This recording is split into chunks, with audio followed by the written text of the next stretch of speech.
Welcome back to our channel at Sunshine Teachers Training. Today I want to talk to you about a very interesting Montessori concept called freedom within limits. It's something that parents and teachers often ask me about. How do we give children freedom without things becoming chaotic? How do we encourage independence while still maintaining order and respect? So let's talk about it in a simple, down-to-earth way, and I promise understanding this concept can really transform the way that you will guide and support your children. So what does freedom within limits mean? In Montessori, freedom isn't about just letting children do whatever they please. It's about allowing them to make choices within a thoughtfully prepared environment and having clear boundaries. Freedom helps children to feel trusted, but limits help them to feel safe. It means children can explore, choose, and act independently, but within a structure that gently guides them. When the environment is well prepared and expectations are clear, children experience the joy of making decisions while also learning respect for themselves, for others, and for their surroundings. Now let's also try and understand how does it look in the classroom. In a well-prepared classroom, children feel free to choose any activity from the shelves, but only those activities that are developmentally appropriate, they're complete and in good condition. They can work with materials for as long as they need to, but they know that they must return them neatly when they're finished. I remember observing a classroom where a child chose a pouring activity. She poured water carefully into small cups. Now the freedom was hers to choose and also to work at her own pace. But the limits were also clear. Water stayed on the tray and any spills were wiped up. The teacher didn't have to hover or correct. The environment and quiet, respectful guidance did the teaching. Let's look at some common situations in the classroom. What happens when a child chooses not to follow the limit? Maybe they carry the pink towel across the room, or they may leave puzzle pieces scattered. Instead of rushing to correct, the teacher might wait, then approach gently and say, "How about we bring this back to its place so your friends can use it too?" Calm, kind guidance helps children to internalize expectations. And what about at home? The same principle applies beautifully at home. For example, you might allow your toddler to choose their own clothes from 2 or 3 options. That's freedom. But the limit is that they need to dress before breakfast. Or you might let your child choose what snack to have, but from a small, healthy selection that you've prepared in advance.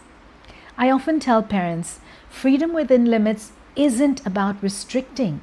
It's about empowering. Children thrive when they know what they can do and where the boundaries are. Now here are some mistakes that I see and some I've made. Over the years observing classrooms and working with teachers, I've noticed that understanding freedom within limits doesn't always come naturally. And that's okay. We're all learning, right?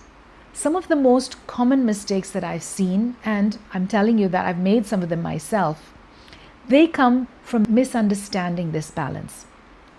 One common mistake is offering too many choices, thinking that we're encouraging freedom, but actually it overwhelms children.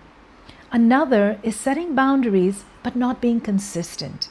Children quickly sense inconsistency and they can become unsure or even anxious. What I've learned is that clear, simple choices and the confidence to calmly follow through make a huge difference. I remember observing a classroom where a teacher offered a child a whole shelf of art materials to choose from. The child looked around, hesitated, and eventually just walked away without choosing anything. Later, when the teacher reduced it to just 2 or 3 carefully selected options, the child was able to engage deeply and complete the work with joy and with focus. Another time, I observed a teacher who told the children that they could only use one activity at a time, but sometimes she allowed them to pull out several when she was distracted. Soon, the classroom felt noisy and cluttered. When she returned to calmly and gently reinforcing that limit, the children responded beautifully and the environment returned to a peaceful, purposeful hum. These gentle but firm boundaries help children to flourish. The magic of the balance between trust and structure happens when children trust that they're free to explore, but they also know that there are lovingly predictable boundaries. This balance builds independence, confidence, and responsibility. So, how can you start practicing this? It can feel challenging to get this right at first, but it's absolutely possible with small intentional steps. Start small, observe your child or the children in your classroom, offer limited choices, be consistent with boundaries even when it feels easier to give in, and trust that children, when given the freedom within safe limits, will rise to the occasion. Now, here are some practical tips that you can start with. Offer just 2 or 3 choices at a time and make sure that they're all acceptable options. For example, you could ask, what would you like to do, pouring, or would you like to work on the puzzles now? Prepare the environment with care. Keep shelves organized with few well-chosen activities that the child can access and return independently. Set clear limits calmly and stick to them, but always with kindness.